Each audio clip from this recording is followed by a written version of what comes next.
Pastor. If you would turn to Romans chapter 12. Romans chapter 12.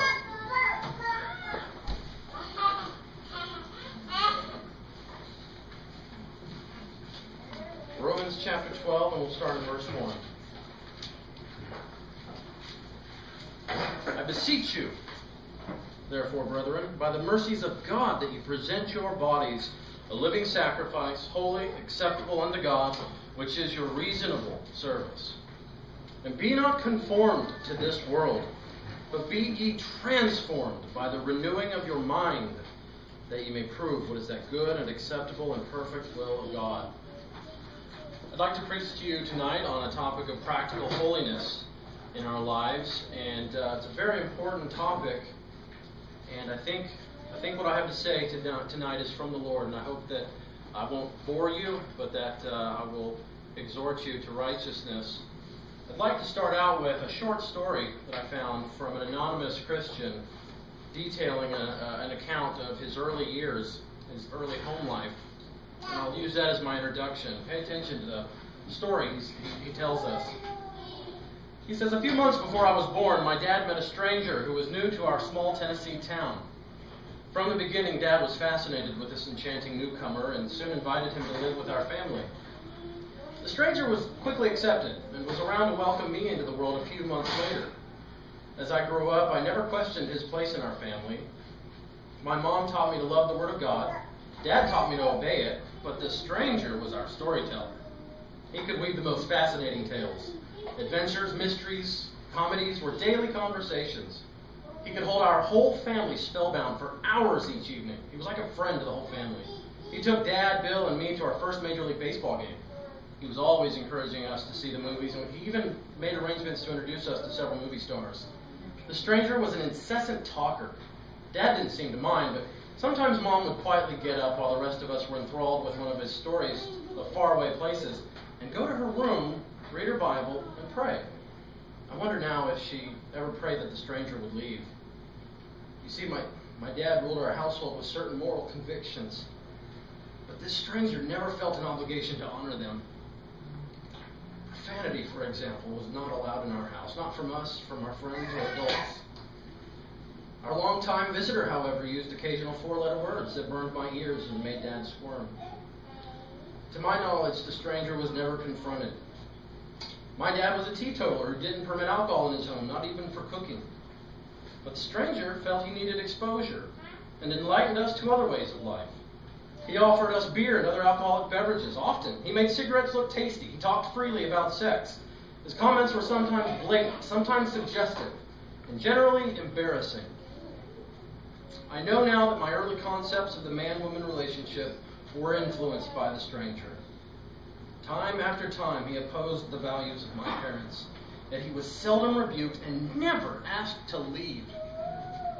More than 30 years have passed since the stranger moved in with the young family on Morningside Drive, but if I were to walk into my parents' den today, you would still see him sitting over in a corner waiting for someone to listen to him talk and watch him draw his pictures.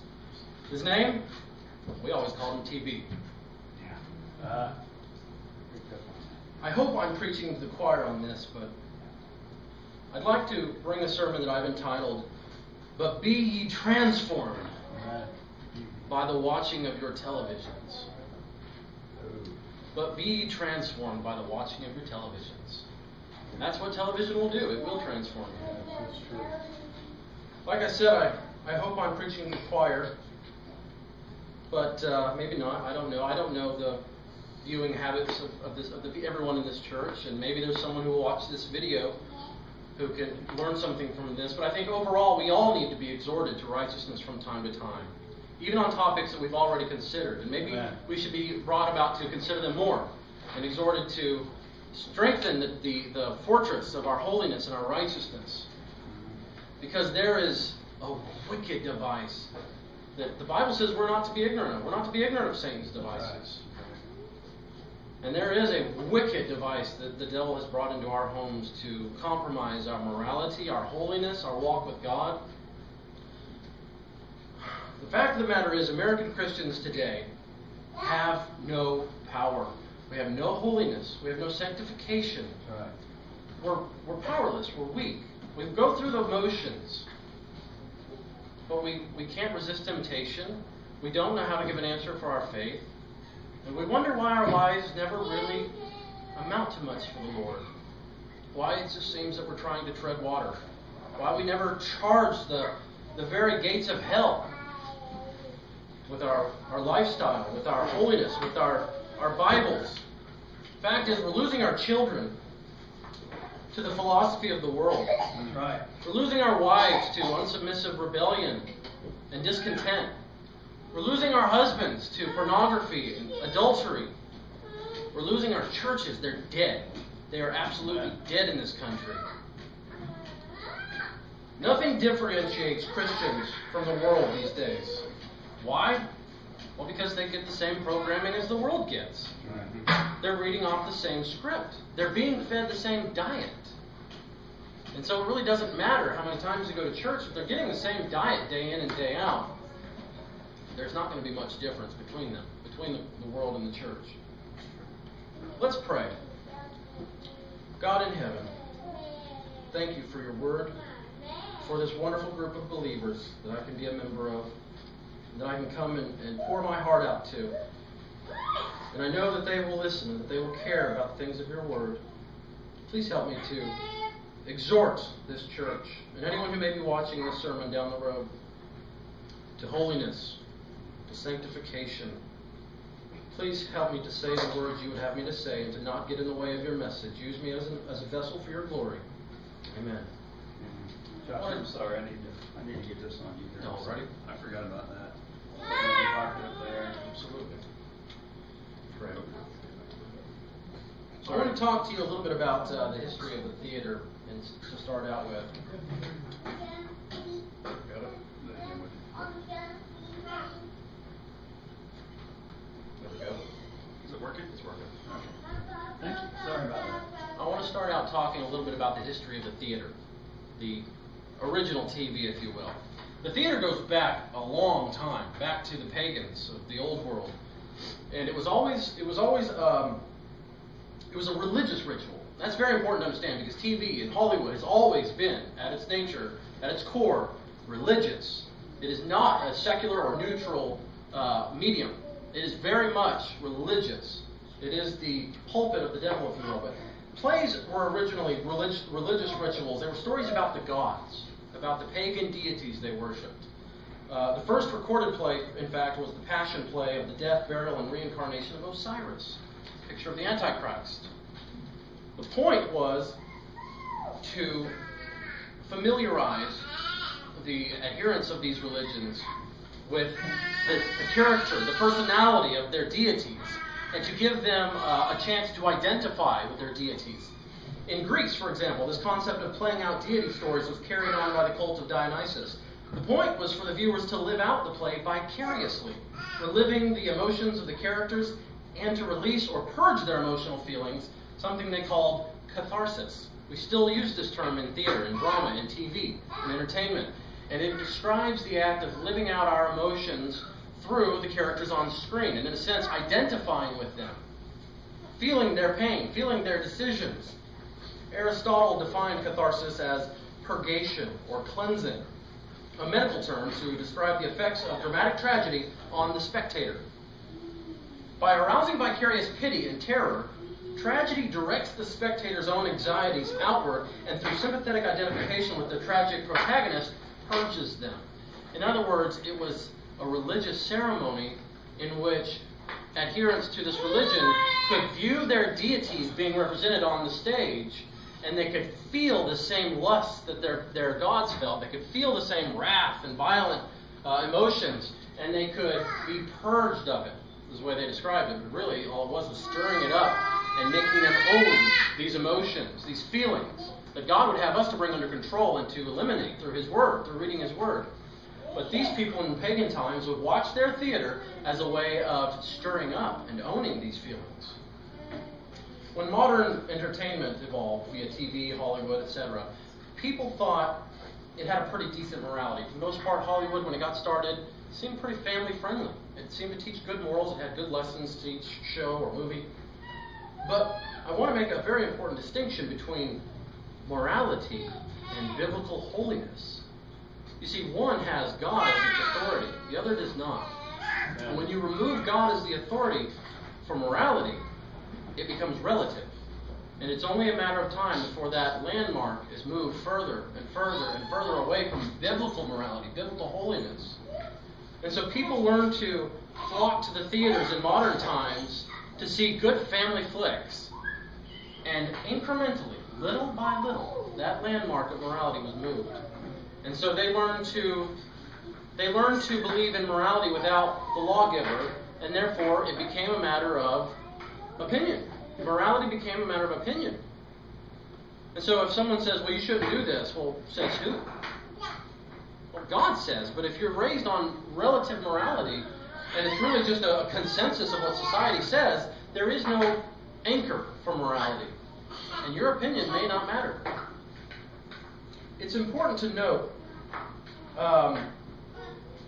that emotion and feeling, the religious message of the pagan gods, was the whole point of the theater from the beginning. The whole point was to feel, not to think, but to feel the religious message. And I'm going to show in this sermon that TV is scientifically proven to do just that. It's designed to sidestep your reason and speak directly to your heart or to your emotions without going through the process of evaluation or judgment. I would like to point out that, as I said earlier, nothing is neutral. And we often like to think of certain shows or movies as having a pretty good message. It wasn't, Christian or anything. It wasn't necessarily glorifying God, but it wasn't, inciting me to worship the devil or have an affair or anything like that. And so it was neutral. Neutrality is, by nature, a religious concept of the devil. And because of that, it is not neutral. Jesus himself told us in Matthew chapter 12, he that is not with me is against me. Right. He didn't say he that is not with me is either against me or somewhere in the middle. He said either you're with me or you're against me. Those are the only two options. And that is Hollywood. They've chosen their side. They're not in the middle. They're up against God. Let me talk a little bit about how TV works. I'm going to get a little technical on you, but I won't lose anyone. This is very important. I want you to understand that TV as a medium, not just the content that comes across it, TV as a medium does dangerous things to our minds. I'm not saying, never watch a documentary again or never watch a movie again. What I'm saying is, it is a dangerous device that the devil invented, and if we are going to use it, it must be very sparingly and carefully, because TV as a medium is dangerous itself. I'm not talking about the content yet. I'm not talking about the message yet. I'm talking about the medium, the box, the tube. According to research conducted by Dr. Thomas Mulholland and Dr. Gerbert Grugman, the flicker rate of 30 frames per second, standard for a TV, takes only seconds to induce the viewer into a sleep-like condition of apathy, of suggestion. As the visual cortex of the brain is stimulated and overstimulated, the viewer's brain experiences high levels of what is known as alpha waves, a sleep-like condition in which the left brain, responsible for critical analysis and judgment and evaluation, shuts down. Half of your brain goes to sleep within seconds of turning the TV on. That half of the brain which is responsible for critically evaluating and intelligently judging the things that you're watching. Your right brain, however, that which views scenes and merely passes them down to the heart, remains active. But overall, what happens is your right brain is functioning only, and that's the side that deals with emotional reactions. In other words, it's involuntary in a sense. It reacts without processing why it's reacting that way. It just does. That's the side of your brain that is responsible for driving the car while you're daydreaming, for example. That part of you that does things without thinking about it. That's the only side of your brain that receives the TV that you're watching. It is therefore unsurprising, really, that people often forget what they saw on television merely moments earlier, as shown by a study conducted by researcher Jacob Jacoby, who found that out of 2,700 people tested, 90% of them misunderstood what they watched on television just minutes earlier. Why? Well, because they were only feeling it. They weren't evaluating it necessarily. That's why some people have no problem, for example, this has bugged me for years, You ever watched a movie where the hero falls 10 floors, hits the pavement, and gets up and chases the bad guy again? Yeah. Have you ever thought about that? How's he falling? He just fell 10 stories. But you're not actively judging these things, though, so they can get away with that. Even though in your mind you think, well, that's ridiculous. This is a great movie. Because your heart is watching this, not judging it really. Perhaps at some place in your mind you're thinking, well, that was silly. But anyway, great movie, and you're still moving along with the story.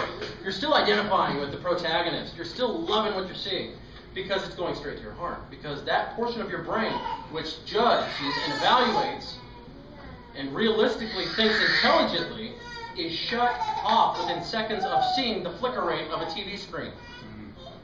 And what that does is it puts you in a highly suggestive state. What this means is that when you watch something in a movie or on TV, it circumnavigates your mind entirely. It just completely sidesteps the portion of you that God created to be the gateway to determine what worked its way into your soul, into your heart. What it does is it circumnavigates your mind, your reason, your judgment. It enters directly into your heart through your emotions. You emotionally identify with what you see on screen. This is why movies can be so powerful, because you can connect with them on a core level. Not just necessarily, like listening to a lecture or a sermon where you think, hey man, well that's true. That's a whole different part of you than what relates with something you see on a TV screen. What you see on TV or through a movie, you don't say, amen, that's true, or I don't think that's true actually, that doesn't sound right. What you feel is movement, power, emotional situations. You resonate with that TV. You attach to that show or to that plot on an emotional level, a feeling level. The Bible tells us, he that is spiritual judgeth all things. Right. 1 Corinthians 2:15. Right. Think about that. If we are spiritual, God has called us to judge everything. And yet we can't if we fall prey to the mere science of a TV screen. Once again, I'm not saying that you can't watch a documentary every now and then, or even a Christian movie, or something that exhorts you to glorify God. But keep in mind, the very medium itself is a dangerous tool, and we have to be very cautious when using it for anything. Because, like I said, just the science behind the TV, the way it works, the overstimulation of your frontal cortex, the overstimulation of the visual part of your brain, 30 frames a second or more, is enough to literally shut down your brain, the critical portion of your brain, in seconds. The really sad thing is, it also induces a sense of apathy. An apathetic state, like I said, it's a dreamlike state. It's a semi-conscious state. And it has been shown in these same studies that this sense of apathy and highly suggestibility lasts for at least 2 hours after shutting the TV off. So just think, well, I only had it on for one movie, 2 hours. No, you had your brain turned off for 4 and maybe more. And so you were able to sit there and receive. You had whoever was behind that movie, they were plugged in directly to your heart, and they could feed anything into your consciousness, into your soul, without you really gauging it, without you filtering out the bad. And that is able to last even after the TV is turned off. So that in general, we have a society that is turned off. Their minds are turned off, and their heart is receiving whatever the propaganda of this world tells them. Hollywood comes out right away, and they tell you what they're doing, by the way. I'd like to point out that Hollywood loves to tell parables in their movies. They love to tell you what they're doing. It somehow thrills them to let you in on what they're doing, because they know you're so apathetic and you're so turned off, you won't really know what they're telling you. They make movies like Inception. Have you ever heard of the movie Inception? A hit movie recently. In the movie, the story was about dream sharing, a technology that allows people to share the same dream. And in this dream state, this team of elite specialists could enter into this dream with a target, with a victim. And they could bring about a situation that would induce an emotional state. Since this person was in a dream state, they weren't necessarily rationally filtering out what was happening yet. And in that dream state, they were able to receive suggestion, feelings that would lead them to do things after they woke up. And so they were hired by someone to get a man to sell off his father's company, thus eliminating the competition for him. And here's how they did it. The most powerful climax of the movie was when they caused the son to go to his deceased father eventually to his deathbed and to talk to him. And what happened was they caused a feeling inside this person. The point was that, well, let me see here. I've got it written down here. The point of the whole movie was that when a feeling of reconciliation with his estranged and later deceased father would come upon him, it would give him the closure he needed to sell off the company. And then he woke up, and guess what he did? He sold the company. And that is what Hollywood does, and I believe very firmly that they wrote this movie with that in mind. To tell you what they were doing. This group of dream sharers could enter into someone's subconscious. They could put them to sleep. It's like turning the TV on. They could then give them a feeling, not an emotional. They didn't say, hey, sell your father's company. They couldn't do that. In fact, they say in the movie, you can't do that. It won't work. You have to give them a feeling. You have to give them an emotional connection to this idea, as though it's their own idea. And so this man awoke from his dream. He never even thought of selling his company. He just thought, wow, I've got that closure from my dad. I think I can move on now. And he sold it because he had been programmed to do it. And that's what Hollywood is. That's what Hollywood does. I want to talk a little bit about how your heart receives TV. Turn over to Jeremiah chapter 17.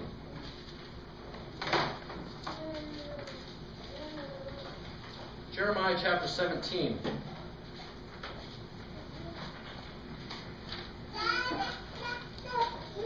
In verse 9. The heart, not the mind, the heart is deceitful above all things and desperately wicked. Who can know it?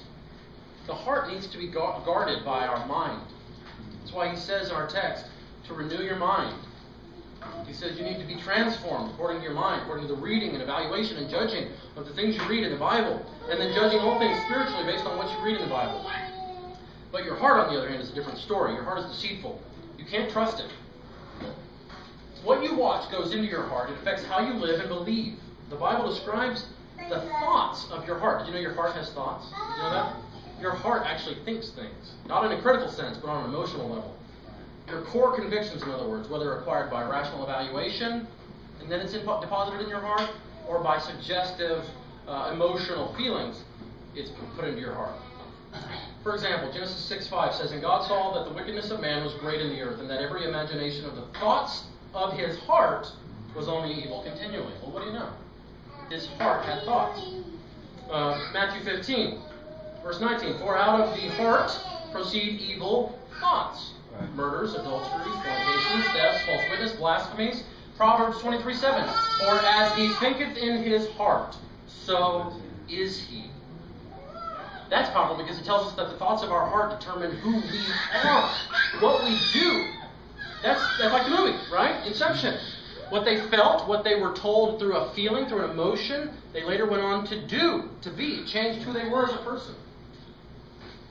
Your heart believes what you see on TV, even if your mind does not. And this is why a lot of people will use the argument, yeah, but we know it's just a movie. I know it's a movie. It doesn't fool me. I know it's a movie. What this means is when you see a man shot, your mind knows it's not real. You know it's not real. On the other hand, you feel that the murder has been committed. It grieves your soul, your heart. To put it another way, if you see a hero in a movie commit fornication, you know that he committed fornication. Well, with your mind, you would know, with your intellect, with your judgment, well, that was sin. But because you're watching this in a suggestive state and it's going straight into your heart, which is identifying with that man, and in a sense you feel it is him, and he's justified because you know how he feels. In your heart, you're going to say, it's not that big of a deal. It's just a movie. But your heart feels it. Your heart knows what just happened. And your heart went along with that man in that decision. You were there. You made that decision with him. You identified with him. Catharsis. Your emotions have been purged by identifying vicariously with the person you saw on stage. If you don't believe that's true, by the way, I would like to ask you, why do you suppose it is that you cry during a sad movie? If you don't believe it's real, at least in your heart. Why are you so moved by a movie, by something that in your mind you know it's not real, that you cry as though it is? Because your heart thinks it's real. You have deposited that emotional message into your heart, and it resonates with you. And you believe it to be true, not in your mind. You know it's just a movie in your mind. that part of you that God has given you to judge all things spiritually. But in your heart, you think it's real. So when you see sin committed on screen, it's real to you. And you go along with that protagonist while he commits that sin. And you identify with it. And in your heart, you have made that decision too. And now when someone preaches against it, it rubs you wrong. Because you've been there. You've committed that sin, even if only vicariously. You have friends on screen who commit that sin. Back off, preacher. It's not that big a deal. It's just just a little bit of pornography. It's just a little bit of rebellion.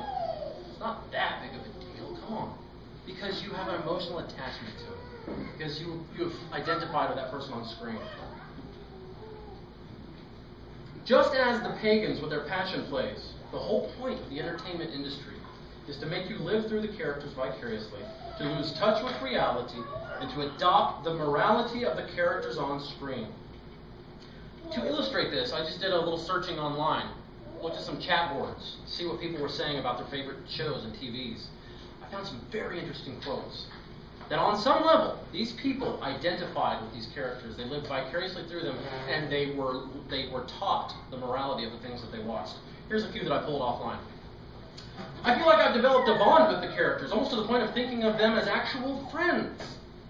When the show ends, I feel like I've lost that connection. It's almost as if these shows serve as a break from reality and provide me with that feeling of connection. Here's another one. I felt like the characters were my friends, and that it was me, and not the main character going on an adventure. What do you know? That vicarious connection. When characters would die, I would feel as one of my friends had moved far away. I know the characters aren't real with my mind. I inserted that with his mind. And that no one has really died. He says, I know those characters aren't real and that no one has really died, but it feels like there are special bonds that I can connect to. See, he knows in his mind it's not real, yet he feels otherwise. There's another one. It is like I am living vicariously through these characters, and once it is over, it is back to my own reality. Another one says, I have completely aligned my emotional and mental state with the show. Well, that's what was intended. One more. It got to a point, it felt like the characters were my friends. Avatar is the best show I have ever watched. It taught me many things. That's what it was intended to do. Not through his intellect, but through his heart. Because he identified with the show, with the characters, with the message, with the morality. This is the whole point of television, of Hollywood. To give you an escape from your real boring, bland life that you shouldn't be content with, no matter what state you're in. And to give you characters who live out situational ethics and satanic doctrines. Anyone ever heard of Anton LaVey, the founder of the Church of Satan, the author of the Satanic Bible, one of the most prominent Satanists of the last century? He had stunning words of praise to say about TV and the entertainment industry. He said on page 86 of his book, The Devil's Notebook. Oh, and by the way, Anton LaVey was a consultant. I don't know if you know that. Anton LaVey was a consultant to Hollywood actors. He spent much of his career advising Hollywood actors how to become more successful by selling out, of course. Here's what he had to say about the television. Television is the major mainstream infiltration for the new satanic religion. This is what the Satanists are telling you. You might want to listen up. The TV set, or satanic family altar, as he calls it, has grown more elaborate since the early 50s, from the tiny fuzzy screen to huge entertainment centers covering entire walls with several TV monitors.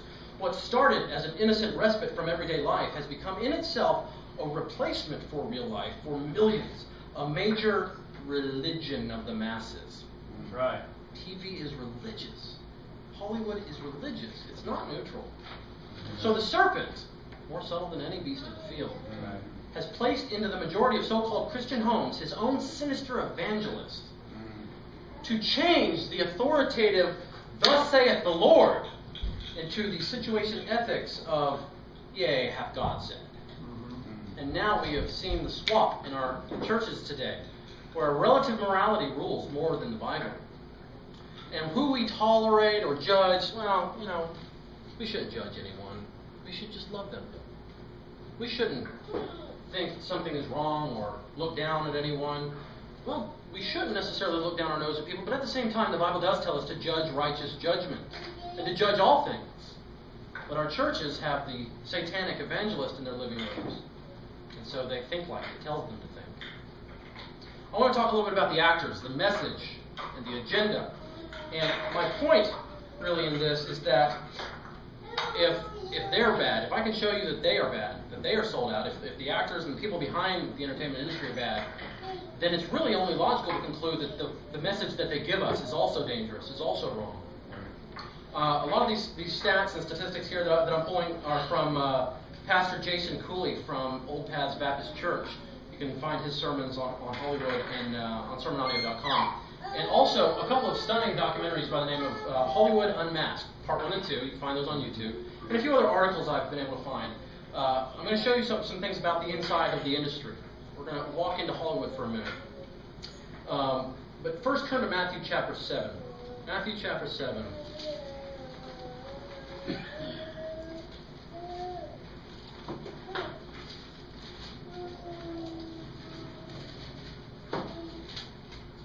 Matthew chapter 7, starting in verse 17. And even so, every good tree bringeth forth good fruit, but a corrupt tree bringeth forth evil fruit. You can bank on that. A good tree cannot bring forth evil fruit. Neither can a corrupt tree bring forth good fruit. Neither can a corrupt tree bring forth good fruit. And we're going to see that Hollywood is as corrupt as it can be. Amen. And therefore, the fruit that it provides for us to consume in our living rooms is as corrupt as can be. Let me give you just a little list of actors who have openly admitted to being necromancers, those who are in communication with devils, who have received their influence, their inspiration, their material, their talent from devils, from spirits. These are people who have admitted now. These are those who have actually come out and said it, that they are in communication with devils. Robin Williams. Anybody a fan of Robin Williams? He owns flat out that he has devils inside of him, and that they have driven his career. Shirley MacLaine, who uttered the infamous line in one of her movies, I am God. It's a religious message. Denzel Washington, some good action flicks, right? Some good family flicks every now and then. Yeah. Owned by the devil, and he'll tell you. Really? Michael Landon, ever watched Little House on the Prairie? Michael Landon, supposedly a Christian guy. He himself had spirits living inside of him.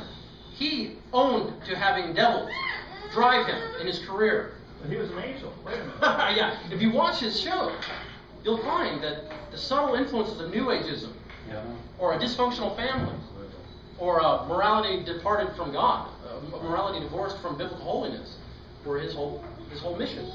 And he got that mission from the spirits, just as he admitted. Also on the list, Johnny Depp. A lot of good family flicks, right? Johnny Depp, everybody likes Pirates of the Caribbean. Johnny Depp has flat out said that he has demons inside of him. He is owned to this fact. They tell you what they're doing because they know it won't matter. They know you love your pleasure. So why bother keeping it a secret? Let's just be who we are. Let's just be open about this. And they are. Many of them are. Ever heard of Rudy Valentino? Mr. and Mrs. Rudolph Valentino were frequent practicers of what the Satanists and what they called automatic writing.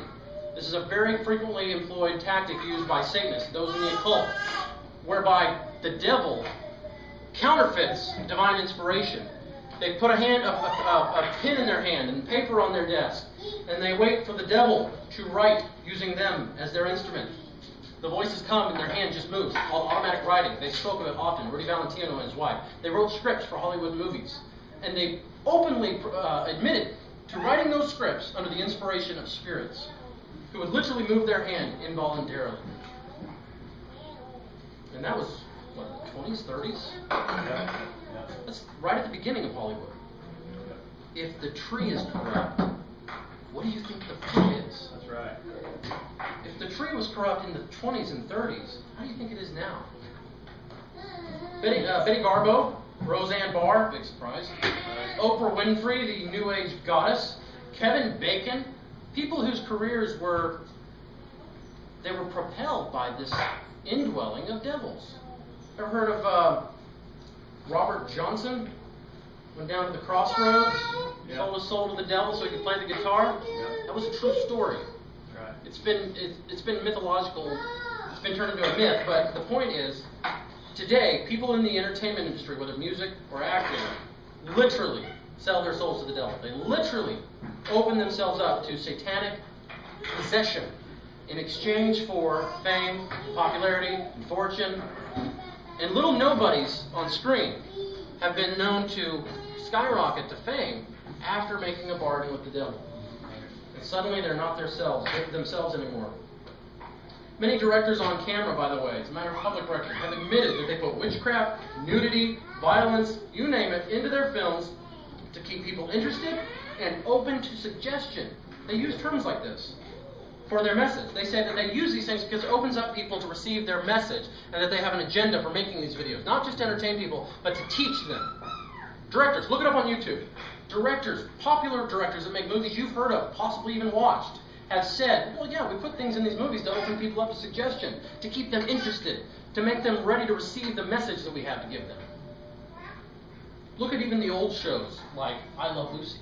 Great family film, clean, right? It's all about a woman who, well, she's rebellious, actually. Lies to her husband. Right. And people laugh along at it like it's funny. In fact, incidentally, Lucille Ball admitted that the only reason she took that role in the first place was because she had a seance. And she spoke with what she perceived was the spirit of a dead actress who told her to take the role, that she would be popular, that it would make her famous. And so she did. Well, why do you think that is? Why would the devil want her to take that role? To teach families who said, well, there's no cussing in it. Teach families that the wife should not be submissive to her husband, should not be honest. Honesty is overrated. That was in the, 50s? The Bible says, thou shalt not suffer a witch to live. Right. Exodus 20, verse 18, 22:18. And yet we watch them on TV, like it's, Bewitched, the show Bewitched. We watch them in movies. We laugh along with their humor, because it's just fun and games, right? It's just a movie, it's just a show. The fact is, though, they're selling something. They're selling a product. They're selling an agenda. And by consuming their product, we're creating a demand for it. We're enabling their witchcraft. We're enabling this powerful structure that is now a multi-million-dollar industry. I wouldn't be surprised if it was a multi-billion-dollar industry. It probably is. I've never looked at the numbers, but Hollywood is huge. It's absolutely monstrous.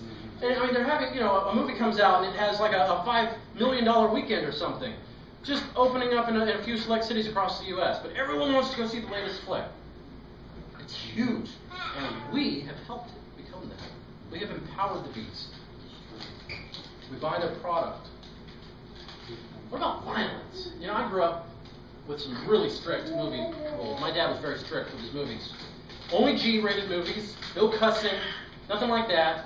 Had a lot of witches in it, though. Disney, a lot of fairies, things like that. And there was a lot of violence at times as well. Dad had his limits to how much violence he would bring in, but I think a lot of Christians overlook the violence part. They think, well, as long as we don't have any nudity or anything like that, good blood and guts movie, it's a good action flick. Well, the Bible says, thou shalt not kill, and I'll set no wicked thing before mine eyes. And so what we've come to now is an overly desensitized society where the taking of the life of someone created in the image of God is nothing to us now. It's just a great movie. It's a great Western, or it's just a shoot-'em-up movie that really, something to relax to on a Friday evening. It is estimated that there are enough murders committed on TV, I believe in 1 week, that if this were real life, the entire population of the United States would be dead in I think 1 week. That's the United States. Every single man, woman, and child, not 1 week, 50 days. 50 days. So a little over a month. That's all it would take for TV to kill every single man, woman, and child in this entire country. That's how many murders that we put in front of our families. That's how many murders that kids are watching at 5, 7, 10 years old. And by the time they get old enough to be responsible for their actions and operate dangerous tools, suddenly they, murder is not that big a deal because they grew up on it. They saw it over and over and over and over and over and over and over. So what is life? It's nothing. It's cheap. If they're in my way, I need to take their life and get them out of my way. Or if someone else takes someone's life, well, death penalty is a bit barbaric. That's overrated. We shouldn't do anything. I mean, he was just trying to, get rid of this guy because he was in his way.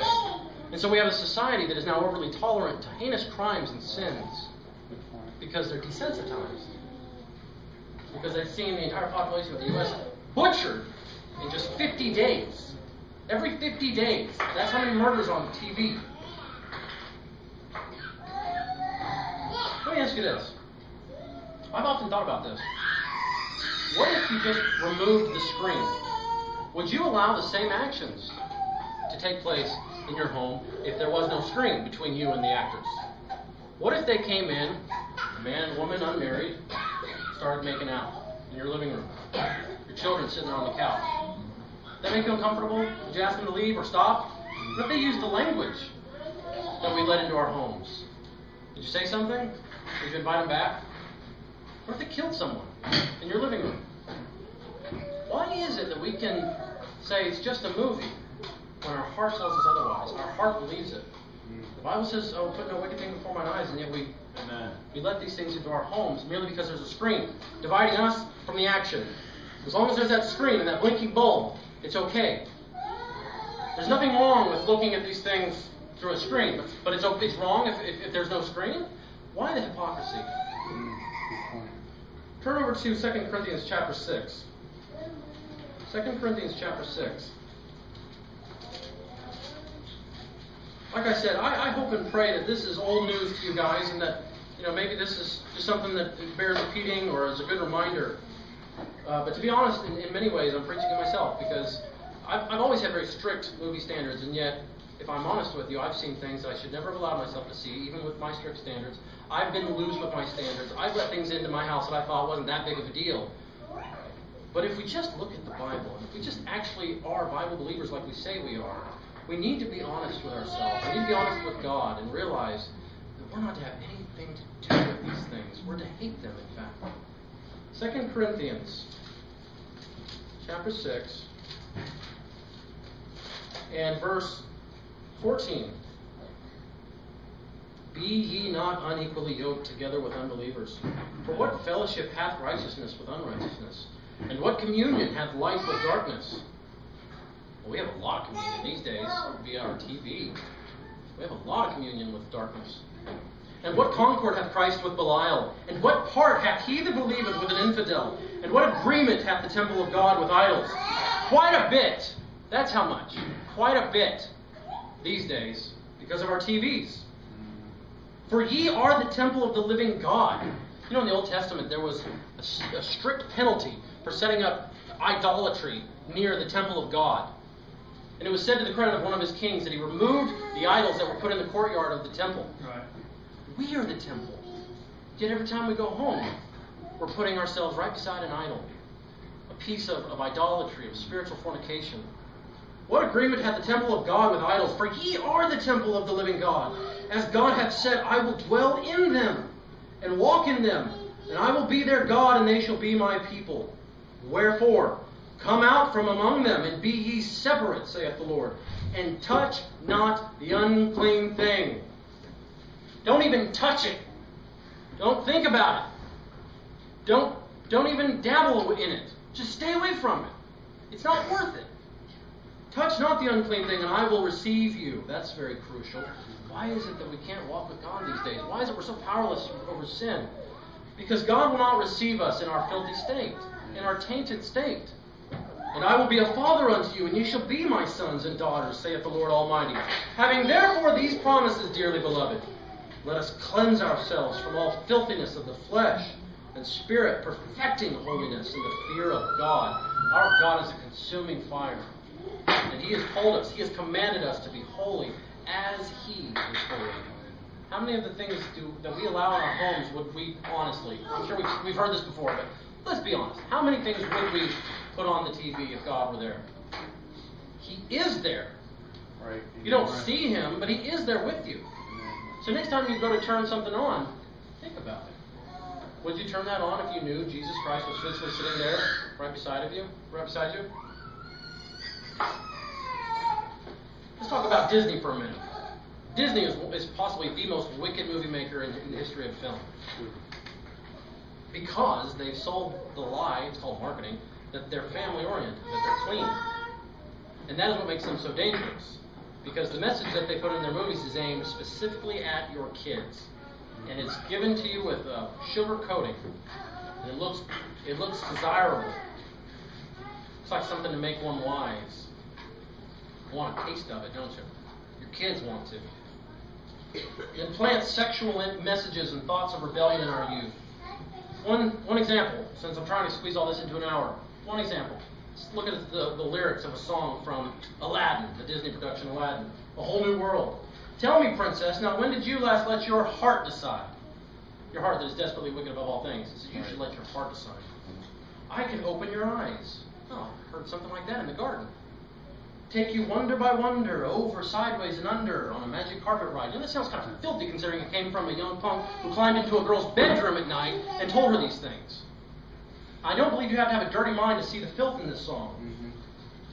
I can open your eyes, take you wonder by wonder, over, sideways, and under, on a magic carpet ride. A new, fantastic point of view. Enlightenment. No one to tell us no or where to go. Rebellion from authority.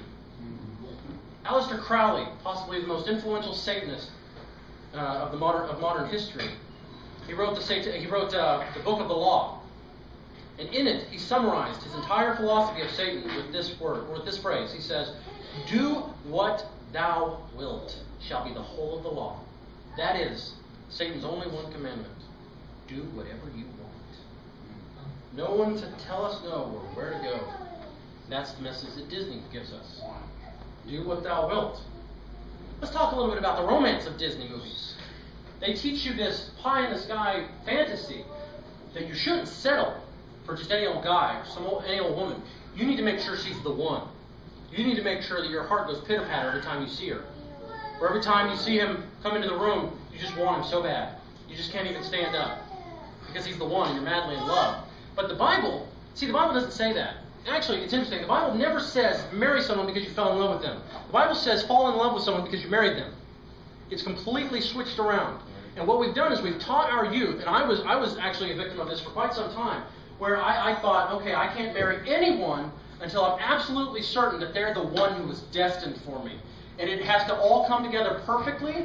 Everything has to be wonderful. There has to be magic, fireworks, the whole 9 yards.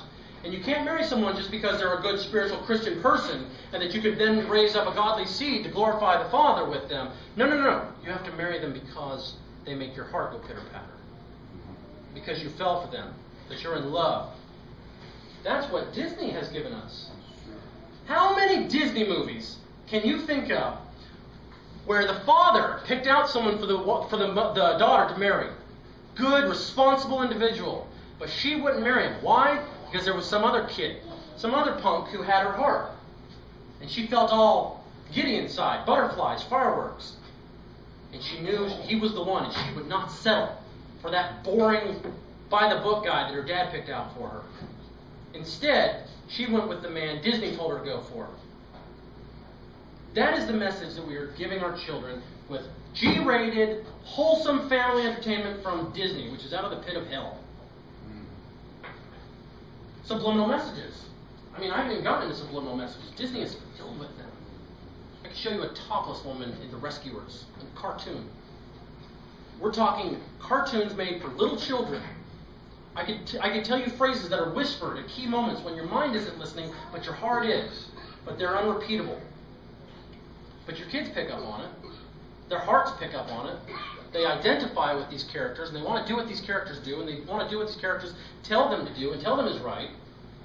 The subliminal messaging is amazing in these movies. Disney has been caught several times, numerous times, intentionally putting clear subliminal messages in between dialogue and in between images for your children. I can give you more information if you'd like to speak with me afterwards. It's absolutely scary. And I'd like to ask you something. If someone lied to you and then said, "Oh, I'm sorry, forgive me." Okay, fine. Well, then they lied to your kids. "Oh, I'm sorry, never mind, I won't do that anymore." Then they lied to your wife. "Oh, I'm sorry, never mind, don't worry about it." How many times until you completely don't trust them? How many times until you don't let them back into your house?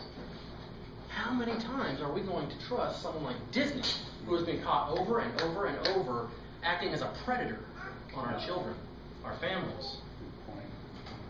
Just look at the witchcraft in Disney. Disney has done more for bringing witchcraft into the mainstream than I think any other movie house. Anyone. Ever seen, the Shaggy Dog, Shaggy the Egg? The Satanism in there. The Egyptian paganism in there. And that's just one movie. There's tons of them. How many good witches have you seen in Disney movies? I don't know of any good which is in God's Word. The Bible says they shouldn't even be allowed to live. Amen. But we identify with them. We stand up for them. We feel that they're friendly. They're here to make our lives better. They're going to get us away from our strict godmother or whatever, or strict stepmother who wants us to live a strict lifestyle. They're going to liberate us from the rules and the morality of the old world. We're going to see a new point of view. That's the witchcraft of Disney. Lastly, I want to speak on possibly the most important part of this entire message, and that is the actual moral decay, the mind control, and the compromise, the hijacking of the church. How this actually came together to transform your minds by the viewing of your televisions. Because of the suggestive state you're put in, you are apt to believe and accept and do things that you otherwise would not do. That, by definition, is called hypnosis. Yep. A suggestive state, a dreamlike circumstance. And that is what has killed American Christianity. I'd like to read a quote from Lester Roloff, one of the greatest preachers of our time. Died years ago, but he made quite an impact on me and many other Christians. In Steps in the Degeneration of Our Nation, a great sermon he preached, he said this: the one thing that's made America quit thinking, and then she quit praying, and she quit reading the Bible, and she quit having revivals, and she quit living right, that's the TV. That's the one big monster that has literally de-brained America. It's made smart men quit thinking. It's made preachers quit preaching. It's made Christians quit praying and winning souls. It's stopped revivals across America. It is the biggest enemy there is to righteousness. The biggest enemy there is to righteousness, according to the preacher Lester Roloff. Great man of God. Amen. The TV, Hollywood, our entertainment. That is what has completely robbed us of our power, our birthright that God has given us. To resist the devil, to flee youthful lusts, to overcome the world. We've been robbed of it by the stranger sitting in the corner of our living rooms. Turn to Matthew chapter 6. We've got 5 minutes left. All right. Maybe 10. Maybe 10. Matthew chapter 6. Matthew chapter 6 and verse 22. The light of the body is the eye. Right. Just think about that in light of what we've just said, what we've just studied. The light of the body is the eye. If therefore thine eye be single, thy whole body shall be full of light. But if thine eye be evil, thy whole body shall be full of darkness. That's all I'm saying, right there. Amen. If you put darkness in your eye, your body will be dark. If therefore the light that is in thee be darkness, how great is that darkness? If your light is spewing out dark light, darkness, how dark is it? 1 John 2:15 says, love not the world, neither the things that are in the world. Notice how he makes that distinction. He says, don't love the world. But, that's easy to say amen to. But then he says, and don't love the things that you find there. Put them down. You don't need them. Don't love them. Leonard Ravenhill, another great evangelist, man of God, he said this: how can you pull down strongholds of Satan if you don't have the strength to turn off your TV? Amen. Is the world crucified to you, or does it fascinate you? Amen. Good point. Think of it. How can we be crucified to the world when we love staring at it? When it holds our fascination, our attention? Fill in the blank for me. Fill in the blank. Here we go. I blank the works of them that turn aside. How would you fill in that blank? I blank the works of them that turn aside. Laugh at? The works of them that turn aside? I am entertained by the works of them that turn aside? I identify with and defend the works of them that turn aside? No, this is what Psalm 101:3 says. I will set no wicked thing before mine eyes. I hate the works of them that turn aside. Amen. God wants you to hate some things. Amen. And instead we're fascinated by them. We stay up late at night watching it. We put our kids in front of it. It's the babysitter, right? And I'm not talking necessarily about R-rated movies. I'm talking about the things I was raised on. G-rated movies sometimes. PG movies. Movies that may not even have any cussing in it. but they have a satanic message, and they divert us from the truth. They are the works of them that turn aside. Turn to Romans chapter 1.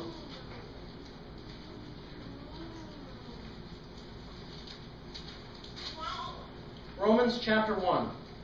Start in verse 29. This is a list of a lot of sins here.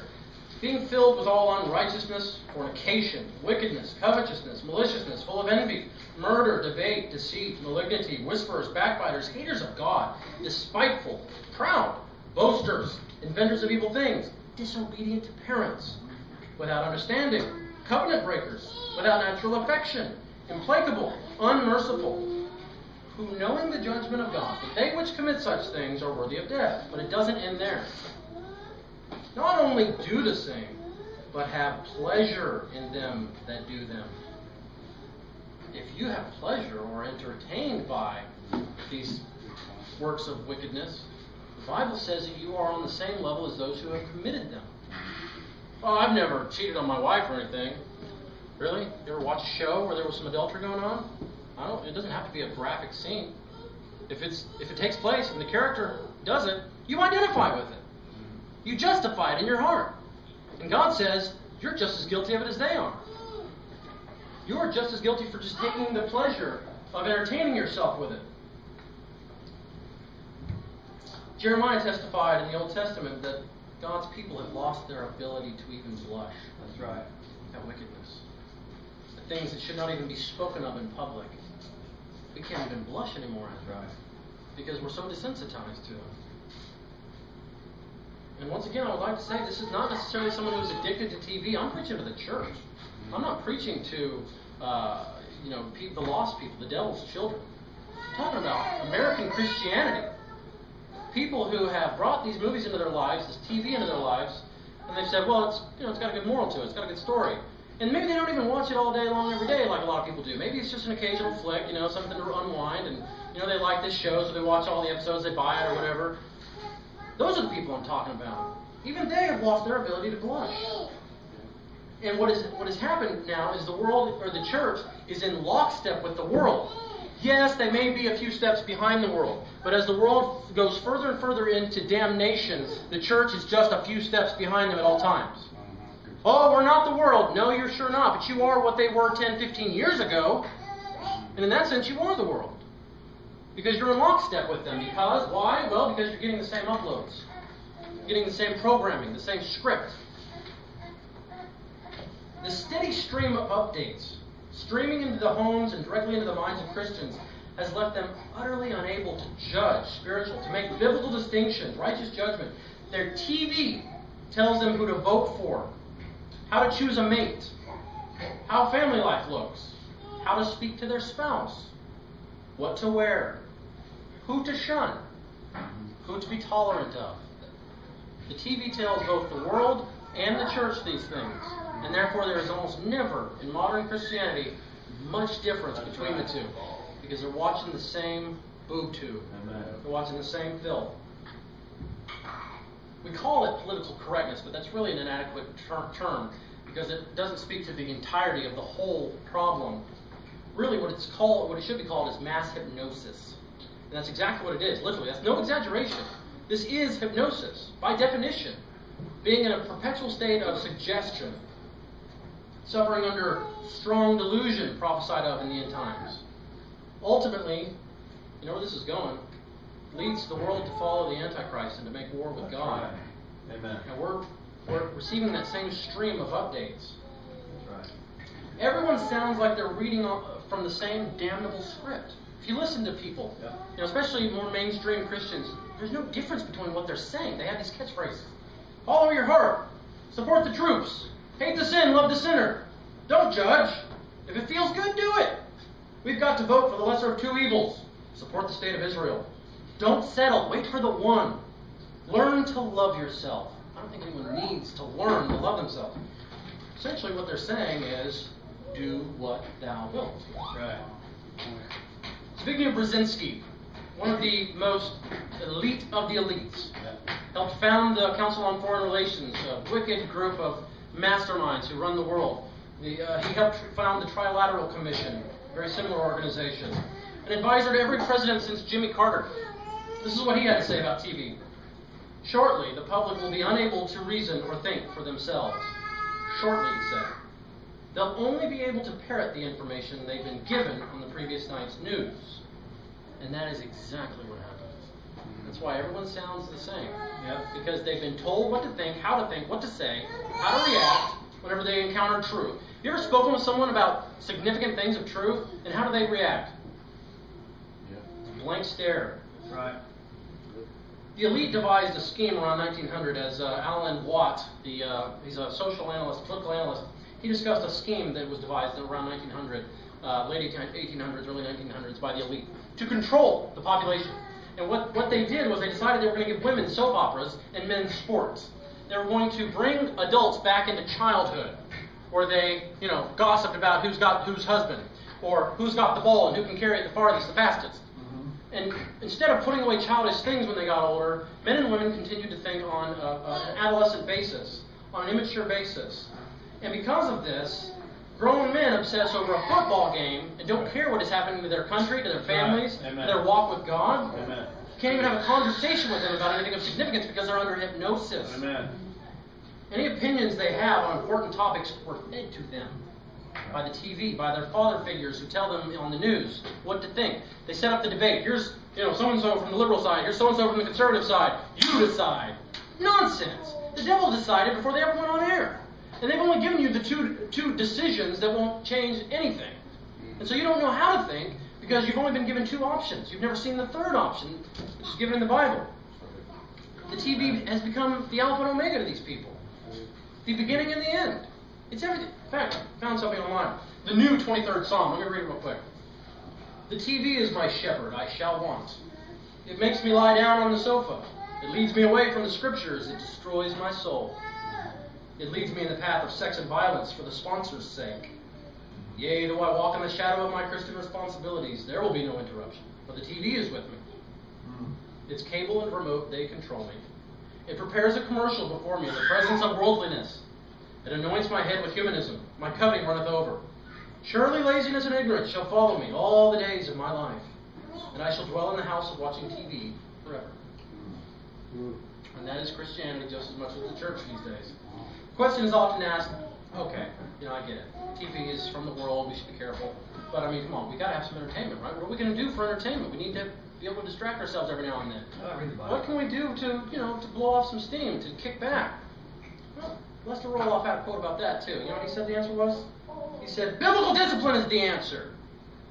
Let me ask you a question. How would we ever memorize what we memorize? How have the convictions we have if we watched the boob tube? How would we ever do all we're doing out here if we ever had all the modern junk that people have across the country? How do you think I would ever be able to be used of the Lord, he said, if I was watching the same stuff you're watching? Our Christian forefathers were busy planting churches, hearing the still small voice of God, walking with Him, freezing and starving in the wilderness and persecution, of whom the world was not worthy, memorizing entire books of the Bible, turning their world upside down. And we're worried about where our next pleasure will come from, because we're lovers of pleasure more than lovers of God. The Bible told us about this. Right. The Bible says, redeeming the time because the days are evil. Ephesians 5:16. But unfortunately, we're interested in killing time. He says, let us awake, let us cast off the works of darkness. Let's walk as children of the light, not in rioting and drunkenness, not in wantonness. But he says, put off the things of the flesh and put on the Lord Jesus Christ. Amen. That's what we should turn to. That's what we should have our delight in. Philippians 4:8 says, if there be any virtue, think on these things. And it gives a long list of good things that we should be filling our minds with. Not soap operas and Disney nonsense and warfare and violence. Christ died for His bride, and He went through the persecution and want and need here, and He didn't have these diversions that we love so much. And then He said, I'm going to go and prepare a place for you. And one day you're going to have that rest. One day you're going to be able to relax. And I'm coming for you on that day. What's He going to find when He gets here? A fat, lazy, spotted bride who doesn't really care about relaxing in heaven because she's spent her entire life relaxing here. She's devoted her life to the pleasures of this world, not serving the Master while He is building our home in heaven. Turn to Psalm 23. I'm almost done. Psalm 23.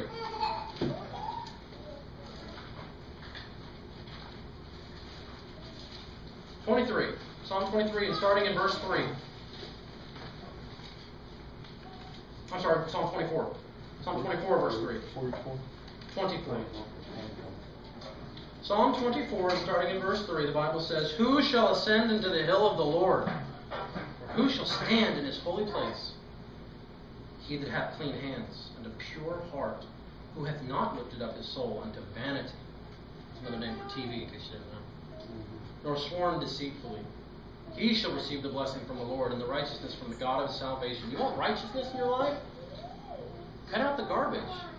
Cut out the feasting on the trash of this world. Turn back to our text, Romans 12, and I'll be done. Romans chapter 12. Verse 2. Remember the sermon.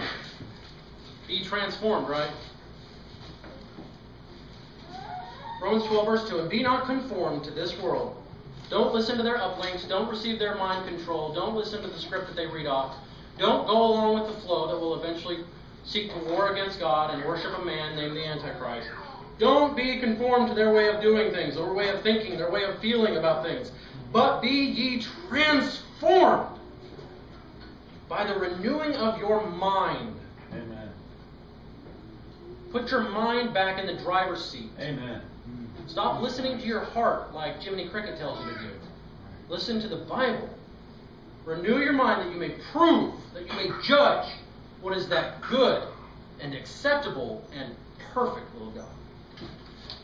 Amen. Amen. Amen. Hallelujah.